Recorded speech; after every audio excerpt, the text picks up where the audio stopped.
What's up friends, Andrew here. Welcome back to Drew Tutorial, and in this video I'm going to show you how to add your phone number to your Roblox account. So once you're inside Roblox, click the settings here on the upper right hand side. Then from here click on settings, and then from here you will see under account info you will find the phone number section. Just simply go ahead and click on add phone number. You want to ensure that you have the correct country code. Once you do, go ahead and enter the phone number of your choice. I'm going to go ahead and enter a phone number here.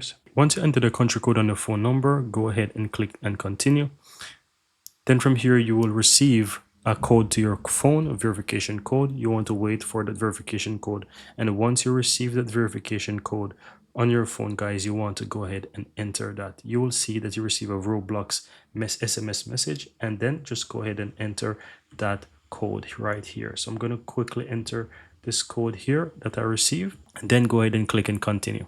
Once you do that, you will see it mentions here, okay, your phone number is verified. Let's find you. You can go ahead and choose yes, no. Just go ahead and click on done. And that's all there is to it, guys. And here you can see that your phone number is added and it's verified. That's all there is to it. Very easy and very simple.